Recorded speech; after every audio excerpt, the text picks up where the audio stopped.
कल अंजलि की गोद भराई है। उसे इस बात की बहुत खुशी है कि वो माँ बनने वाली है। अंजलि की सास बिमला उससे कहती है, बहू ये लो साड़ी, कल यही पहनना। ठीक है माँ जी, लेकिन क्या मैं कल मेहंदी कर सकती हूँ? नहीं नहीं, हाथ पर मेहंदी करना हमारी परंपरा के खिलाफ है। ये बोलकर बिमला चली जाती है, लेकिन अंजलि को मेहंदी रचाने का बहुत शौक है। उसका पेट पहले से ही फूला हुआ है, इसलिए हाथ पर ना करके उसने अपने फूले हुए पेट पर मेहंदी कर ली। वो मेहंदी में एक्सपर्ट थी। पेट के अंदर से उसकी बच्ची अपनी माँ को पेट पर मेहंदी करते हुए देख रही थी। माँ ये क्या कर रही है? देखकर तो बड़ा अच्छा लग रहा है। मेहंदी का डिजाइन देखते देखते वो बच्ची भी पेट के अंदर से ही मेहंदी करना सीख गई। अगले दिन गोद भराई में सभी रिश्तेदार आ गए। अंजलि अपनी मेहंदी वाले पेट लेकर सबके सामने आ गई और सभी हैरान हो गए। बिमला, ये कैसी संस्कार है तुम्हारी बहू की? ऐसी अश्लील चीजें लेकर सबके सामने आई है। बिमला बहुत गुस्सा हो गई। अंजलि का पति रमेश भी बहुत गुस्सा हुआ और सभी रिश्तेदारों के चले जाने के बाद दोनों मिलकर अंजलि को मारने लगे। मेहंदी करने का बड़ा शौक है ना तुझे? हाँ ये ले। हाँ ये ले। मेहंदी करना बुरी बात नहीं है, मुझे अच्छा लगता है, छोड़ दीजिए, मुझे छोड़ दीजिए। बहुत मार खाने के बाद अंजलि को मुक्ति मिली, लेकिन कुछ महीने बाद जब उसने बेटी को जन्म दिया तब बिमला और रमेश शांत नहीं रह पाए। तू तो किसी काम की नहीं है, लड़का चाहिए था मुझे। इसे मार डाल बेटा, ये है ही मनहूस। दोनों ने मार मार कर अंजलि को मार डाला। मरने से पहले अंजलि ने अपनी बेटी का नाम रख दिया था और वो नाम था मेहरू। मेहरू उस घर में बड़ी तो होने लगी, लेकिन उस पर रमेश या बिमला किसी का भी ध्यान नहीं था। एक दिन घर के बाहर मिट्टी से खेलते हुए मेहरू ने एक डिजाइन बनाया। ये वही डिजाइन था जिसे उसकी माँ ने अपने पेट पर बनाया था। ये देखकर रमेश ने मेहरू को बहुत डांटा। अपनी मनहूस माँ की तरह डिजाइन बना रही है तू? हाँ, अगर फिर से ये डिजाइन बनाई ना तो तुझे भी मार दूंगा। हाँ। मेहरू कुछ समझ नहीं पाई कि उसके पिता उसे क्यों डांट रहे थे। वो अभी बच्ची थी। इसके बाद 1 साल बीत गया। रमेश ने दूसरी शादी कर ली। रमेश की दूसरी बीवी का नाम उर्मिला था। अच्छा, तो ये तुम्हारी बेटी है क्या? हाँ उर्मिला, बड़ी बदतमीज है। तुम इसकी चिंता मत करो रमेश, इसे मुझ पर छोड़ दो। और उसके बाद से मेहरू पर उसकी सौतेली माँ का अत्याचार शुरू हो गया। उर्मिला इतनी सी बच्ची से दिन भर काम करवाने लगी और गलती होने पर बहुत मारने लगी। तेरे साथ तो ऐसा ही होना चाहिए, ले ये ले। मेहरू रोती रही। मार खा खा कर उसके शरीर पर दाग पड़ गए, लेकिन वहां कोई उसे बचाने वाला नहीं था। रमेश तो उसे घर से भगा देना चाहता था, उसे बस भगाने का बहाना नहीं मिल रहा था। ऐसे ही समय बीतता गया। कुछ दिन बाद उर्मिला गर्भवती हो गई। कुछ महीने बीत गए और उसकी भी गोद भराई का समय आ गया। उसका पेट फूल गया था। गोद भराई की पहली वाली रात में वो सो रही थी, तभी मेहरू अंदर आई। फूले हुए पेट को देखकर उसे उसकी माँ की याद आ गई। माँ ने आज के दिन पेट पर मेहंदी किया था, मैं अपनी सौतेली माँ के पेट पर भी कर देती हूँ। उर्मिला गहरी नींद में थी। मेहरू ने उसके पेट पर मेहंदी कर दिया। सुबह उठकर उर्मिला ने ये देखा और गुस्से से आग बबूला हो गई। किसने किया है ये? हाँ, किसने किया है? ये जरूर उस मनहूस बच्ची का काम है, बिल्कुल माँ की जैसी है वो। आज तो मैं उसे घर से बाहर निकाल कर ही रहूंगा। रमेश, बिमला और उर्मिला ने मिलकर मेहरू को बहुत मारा और रमेश ने इसी बहाने उसे घर से निकाल दिया। निकल मेरे घर से, निकल और कभी मत लौटना। रास्ते पर भटकती रहे तू, मर जा। मेहरू रोती हुई गांव में घूमने लगी। चाचा, चाचा खाना दो ना चाचा, बहुत भूख लगी है, चाची खाना दो ना। मेहरू लोगों के पास जा जाकर खाने की भीख मांगने लगी। किसी ने उसे कुछ खाने को दिया और किसी ने उसे मारकर भगा दिया। ऐसे ठोकरे खाते खाते वो एक घर में पहुंची। उस घर की लड़की की उस दिन शादी थी। उसका नाम शांता था, लेकिन वो लड़की परेशान थी। अरे मेहंदी वाली कहाँ गई? थोड़ी देर में शादी है और अभी तक मेहंदी वाली नहीं आई, अब क्या करूं मैं? मेहंदी के बारे में सुनकर मेहरू शांता के पास गई और कहा, दीदी मुझे मेहंदी करना आता है, मैं अच्छा डिजाइन बनाती हूँ मेहंदी से। अच्छा, कहाँ से सीखा? माँ के पेट से सीख कर आई हूँ दीदी। भला माँ के पेट से कोई सीख कर आता है क्या? ठीक है, मेरे हाथों में मेहंदी कर दे। अच्छी लगी तो तुझे 1000 रुपए दूंगी और साथ में रात का खाना मुफ्त, ठीक है? मेहरू ने शांता के हाथों में ऐसी मेहंदी का डिजाइन बना कर दिया कि वो हैरान हो गई। अरे वाह, ये तो सच में बहुत खूबसूरत है। ये ले बच्ची 1000 नहीं 2000 रुपए और पेट भर कर खाना। मेहंदी करके मेहरू को पहली बार पैसे मिले। और इतने दिनों बाद उसे पेट भरकर कुछ खाने को मिला। वो बहुत खुश हो गई और उसे एक आइडिया आया। मेहंदी लेकर वो फुटपाथ पर बैठ गई। मेहंदी करवा लो, मेहंदी, अच्छी खासी मेहंदी, सिर्फ 100 रुपए, सिर्फ 100 रुपए। कोई मेहरू से मेहंदी करवाने लगी, जिससे मेहरू को दिन में एक बार पेट भरकर खाना मिलने लगा। लेकिन वहां उसका धंधा नहीं जमा। वहां से उठकर वो स्टेशन के बाहर चली गई। मेहंदी करवा लो, मेहंदी, अच्छी डिजाइन है मेरे पास, सिर्फ 50 रुपए। 100 रुपए में कोई मेहंदी नहीं करवा रहा था, इसलिए वो 50 रुपए में मेहंदी करने लगी। फिर भी उसके पास ज्यादा कस्टमर नहीं आ रहे थे। वो 50 से 10 रुपए में आ गई। 10 रुपए में मेहंदी, 10 रुपए में मेहंदी। वो स्टेशन के बाहर ही सोने लगी। ऐसे कुछ साल बीत गए। मेहरू 10 साल की हो गई, लेकिन इतने दिनों से पेट भरकर ना खाने की वजह से उसकी तबीयत खराब हो गई।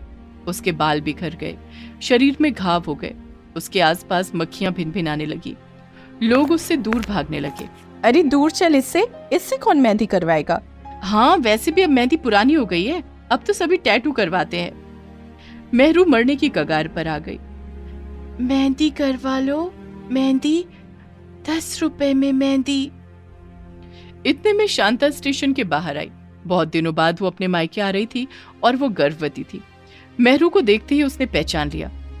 अरे तुम वही लड़की हो ना जिसने शादी वाली रात को मेरे हाथों में मेहंदी कर दी थी? हाँ दीदी। अरे तुम तो बहुत बुरी हालत में हो यार, तुम मेरे साथ मेरे घर चलो, मुझे तुमसे कुछ काम है। शांता मेहरू को घर ले गई, उसे नहलाया और उसे पेट भरकर खाने को दिया। खाना खाकर मेहरू को थोड़ी शक्ति आई। हाँ दीदी, आप कुछ कह रहे थे, कुछ काम के बारे में? हाँ, वो मैं प्रेग्नेंट हूँ ना, कल मेरी गोद भराई है। कल तुम मेरे हाथों में मेहंदी कर दोगी? हाँ जरूर। सिर्फ हाथों में क्यों, मैं आपके पेट पर भी मेहंदी कर सकती हूँ, अच्छा लगेगा। पेट पर? अरे वाह, ये कुछ नया है। ठीक है, कर देना, लेकिन डॉक्टर ने कहा है कि बच्चा पेट के अंदर हेल्दी नहीं है, उसकी डिलीवरी कॉम्प्लिकेटेड हो सकती है। मेहंदी से कुछ खराब तो नहीं हो जाएगा ना? नहीं दीदी, मेहंदी तो शुभ होती है, आपका बच्चा बिल्कुल सुरक्षित रहेगा। अगले दिन मेहरू ने शांता के बेबी बम पर मेहंदी करके दी। शांता ने उसकी फोटो उठाकर सोशल मीडिया पर डाल दिया। कुछ ही देर में वो पोस्ट वायरल हो गई। सब लोग मेहंदी वाले का कांटेक्ट नंबर मांगने लगे। शांता ने मेहरू से कहा, अरे मेहरू, तुम तो बड़ी फेमस हो रही हो, सारी प्रेग्नेंट औरतें तुमसे मेहंदी करवाना चाहती हैं। शांता के घर के बाहर प्रेग्नेंट औरतों की लाइन लग गई।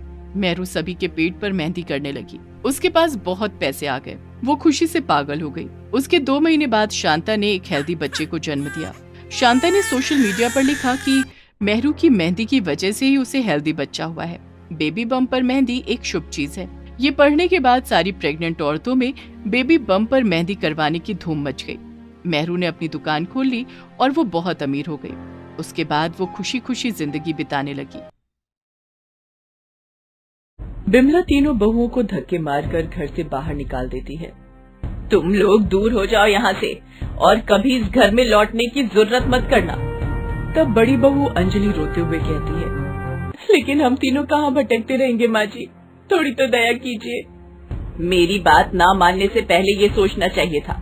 अब चाहे तुम लोग यहाँ वहाँ भटको या तो मर जाओ, मुझे कोई फर्क नहीं पड़ता। कुछ साल पहले की बात है। बिमला अपने तीनों बेटों के साथ इस घर में रहती थी। उसके तीनों बेटे कुंवारे थे। तीनों बेटे हमेशा अपनी माँ की सारी बात सुनते थे। वो लोग बिमला की कोई भी बात टाल नहीं सकते थे। तीनों काम पर जाते और बिमला घर का सारा काम काज करती। एक दिन बिमला ने अपने तीनों बेटों से कहा, सुनो बेटा, मैं अब बूढ़ी हो गई हूँ, घर का काम काज अकेली नहीं कर पाती, अब तुम लोग शादी कर लो।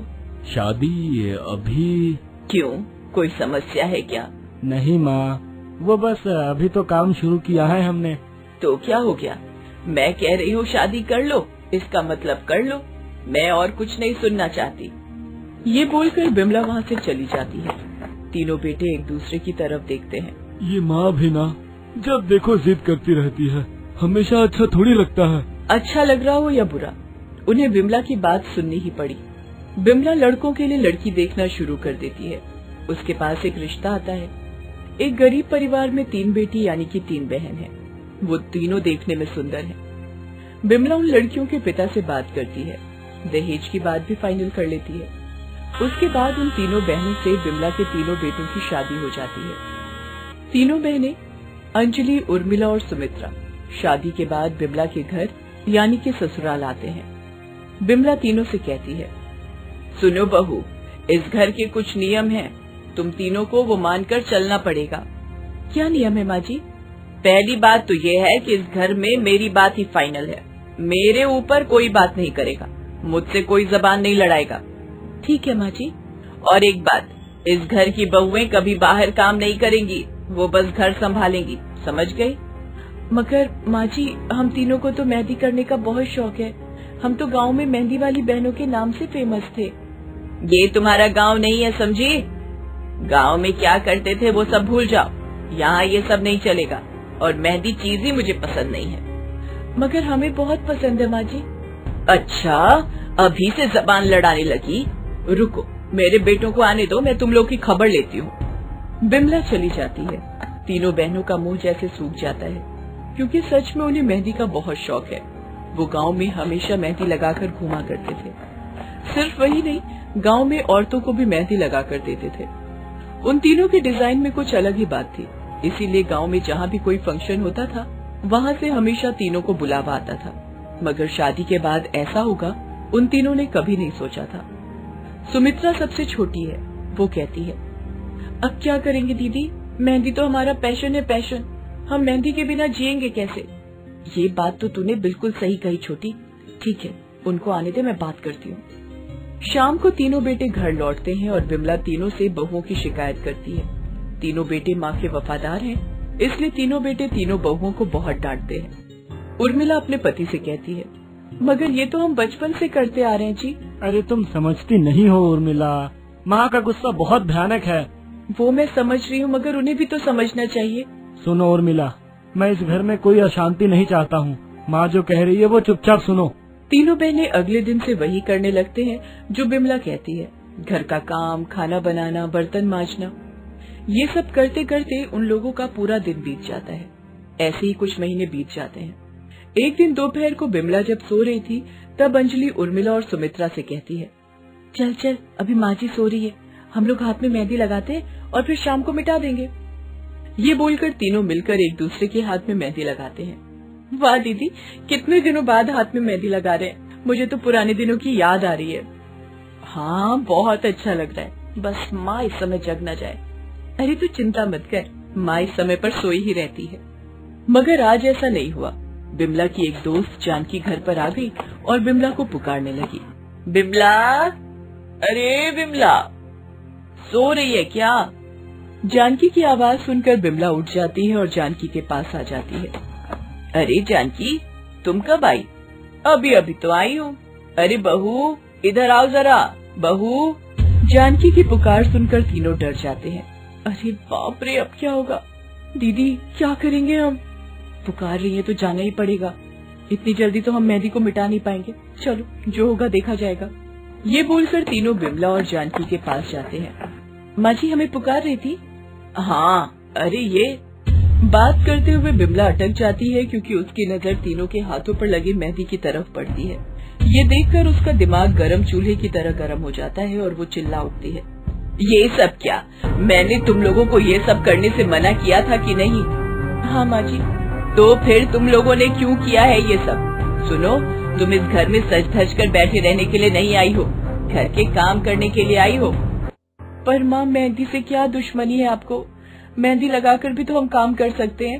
फिर से जबान लड़ा रही है। रुक रुक, अभी बताती हूँ। ये बोलकर बिमला एक डंडा लाती है और उससे तीनों को मारने लगती है। जानकी बिमला को रोकने की कोशिश करती है। अरे बिमला, रुक जा रुक जा। मगर बिमला नहीं रुकती है। तीनों के सिर पर चोट लग जाती है और खून निकलने लगता है। ये सब देखकर जानकी भी वहाँ से चली जाती है। तीनों बहनें शाम को एक कमरे में बैठकर रोने लगते हैं। दीदी, आखिर हमारी गलती क्या है? हम क्यों मार खाएंगे बताओ? रो मत बहन, मत रो, रोकर कोई फायदा नहीं है। वो लोग ये सब बातें कर ही रहे होते हैं कि तभी अंजलि को एक अननोन नंबर से कॉल आता है। अंजलि फोन उठाती है और दूसरी ओर से एक औरत की आवाज सुनने को मिलती है। हेलो, मैं रागिनी बात कर रही हूँ, जानकी देवी की बहू। वही जानकी देवी जो आज आपके वहाँ गई थी? हाँ हाँ बोलिए। सासू माँ कह रही थी कि आप लोग बहुत अच्छी मेहंदी लगाते हो। सासू माँ देख कर आई है। कल मेरी बहन की शादी है, पार्लर वाली की तबीयत अचानक खराब हो गई है, क्या आप लोग मेहंदी लगाने आएंगी? 10,000 रुपए देंगे। 10,000 रुपए एक दिन का? ठीक है, मैं थोड़ी देर में आपको बताती हूँ। अंजलि फोन रखकर दोनों बहनों को ये बताती है। ये सुनकर उर्मिला कहती है, 10,000? मगर माँ जी नहीं मानेगी, और हमारे जो पति है वो तो बस माँ के आंचल में छुपे रहते हैं, उन्हें बोलने से भी कोई फायदा नहीं होगा। वो ये सब सोच ही रहे थे कि इतने में विमला के तीनों बेटे घर लौटते हैं और एक बुरी खबर देते हैं। वो कहते हैं कि उनकी फैक्ट्री में आग लग जाने के कारण फैक्ट्री बंद हो गई है, तीनों का ही काम चला गया है। ये सुनकर विमला और तीनों बहुएं शॉक्ड हो जाते हैं। अंजलि देखती है कि यही मौका है पतिदेव को मनाने का। अंजलि अपने पति को कमरे के अंदर ले जाती है और मेहंदी के काम के बारे में कहती है। सुनकर उसका पति कहता है, पैसों की तो अभी सख्त जरूरत है, मगर माँ नहीं मानेंगी। अरे माँ जी को बताने की क्या जरूरत है, हम तो बस किसी बहाने भी बाहर जाएंगे और काम निपटा कर चले आएंगे। बिमला कमरे के बाहर से ये बात सुन लेती है और अंदर आकर अंजलि को मारने पर उतारू हो जाती है। कल मुही मुझसे छुपाकर मेहंदी का काम करने जाएगी ये। बिमला अंजलि को मारने लगती है। वहाँ पर सभी आ जाते हैं। तीनों बेटे रोकने की कोशिश करते हैं मगर रोक नहीं पाते। रुकिए माँ, माँ छोड़ दीजिए। मगर बिमला तीनों को मार मार कर घर से निकाल देती है।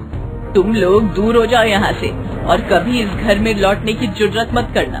तब बड़ी बहू अंजलि रोते हुए कहती है, लेकिन हम तीनों कहाँ भटकते रहेंगे माँ जी, थोड़ी तो दया कीजिए। मेरी बात ना मानने से पहले ये सोचना चाहिए था। अब चाहे तुम लोग यहाँ वहाँ भटको या तुम मर जाओ, मुझे कोई फर्क नहीं पड़ता। ये बोलकर बिमला दरवाजा बंद कर देती है और अपने बेटों को भी दरवाजा नहीं खोलने देती है। बाहर तीनों बहनें खड़ी हुई हैं। अब क्या करे दीदी, कहाँ जाए? घर तो जा नहीं सकते, वहाँ जाने से सभी हम पर ही दोष डाल देंगे। एक काम करते हैं। ये बोलकर अंजलि रागिनी को कॉल करती है और कल के फंक्शन का पता पूछ लेती है और तीनों उसी तरफ चलने लगते हैं, क्योंकि उतनी दूर पूरी रात चलते चलते वो लोग पहुँच पाएंगे। अगले दिन सुबह वो तीनों फंक्शन पर पहुँचते हैं। रागिनी बहुत ही मॉडर्न औरत है। वो अंजलि से कहती है, मुझे पता है कि तुम्हारी सास बहुत ही पुरानी ख्यालात की है। सुनो मेरी बात, तुम लोग अच्छे से काम करो। काम करने से ही तुम लोग अपने पैरों पर खड़े हो सकोगे और फिर अपनी सास को जवाब दे पाओगे। अंजलि, उर्मिला और सुमित्रा काम शुरू कर देते हैं। कई घंटे तक वो तीनों सभी औरतों के हाथ में मेहंदी लगा देते हैं। सभी को वो डिजाइन बहुत अच्छे लगते हैं। ओह वाह, ये मेहंदी का डिजाइन तो बहुत ही अच्छा है। जो भी बोलो, पार्लर वाली इतने अच्छे डिजाइन तो कभी बना के दे ही नहीं सकती। ऊपर से पैसे भी कितने ज्यादा चार्ज करती है। मुझे तो लगता है इन तीनों को 10,000 से भी ज्यादा देना चाहिए। हाँ, मुझे भी लगता है। सभी पैसे इकट्ठे करते हैं और तीनों को दे देते हैं। अंजलि देखती है कि कुल मिलाकर 10 की जगह 20,000 रुपए हुए हैं। वहाँ पे एक औरत उनके सामने आती है और 2 दिन बाद के एक फंक्शन में मेहंदी लगाने का ऑर्डर देती है। अंजलि और दोनों बहनें बहुत ही खुश होती हैं। वो एक रूम भाड़े पर ले लेते हैं और वहाँ तीनों रहने लगते हैं। उन लोगों को एक के बाद एक ऑर्डर मिलता जाता है। उधर बिमला और उसके तीनों बेटों की हालत बहुत खराब है। काम न मिलने के कारण उन लोगों के पास पैसों की कमी हो गई है और उन लोगों को पेट भर खाने तक को नहीं मिल रहा है। बेटा, आज कुछ काम मिला? नहीं माँ, कुछ नहीं मिला। आज भी भूखा सोना पड़ेगा। बिमला अपने कमरे में चली जाती है। तब छोटा बेटा कहता है, भैया भाभी को कॉल करो ना। माँ तो बात बात पर गुस्सा हो जाती है। माँ कुछ समझती ही नहीं है। सुना है उनका मेहंदी का बिजनेस बहुत अच्छे से चल रहा है, कॉल करो ना। तभी बिमला कमरे से बाहर आती है और सबको आश्चर्यचकित करके कहती है, हाँ बेटा, कॉल कर। और कितने दिन भूखे रहेंगे? मुझसे गलती हो गई, मैं माफी मांग लूंगी। बड़ा बेटा अंजलि को कॉल करता है। हेलो, हाँ जी बोलिए। उधर से बिमला की आवाज आती है, बहू मुझे माफ कर दो बहू, मुझसे गलती हो गई। मुझसे ये गलती और कभी नहीं होगी। तुम लोग जैसे चाहो वैसे रहना, मैं और कुछ नहीं बोलूंगी, बस वापस आ जाओ। ये सुनकर अंजलि रो पड़ती है। माँ जी, हम तो थोड़े से सम्मान के अलावा और कुछ नहीं चाहते। आप हम तीनों को बस वो दे दो, हमें और कुछ नहीं चाहिए। हाँ बहू, मैं अभी सब कुछ समझ गई और कभी मुझसे ऐसी गलती नहीं होगी। अंजलि, उर्मिला और सुमित्रा लौट आते हैं। उनका मेहंदी का बिजनेस बड़े ही धूमधाम से चलने लगता है। बिमला तीनों को बहुत प्यार करने लगती है और सभी खुशी खुशी जीवन बिताने लगते हैं। दोस्तों, आप हमारे चैनल को जरूर सब्सक्राइब करें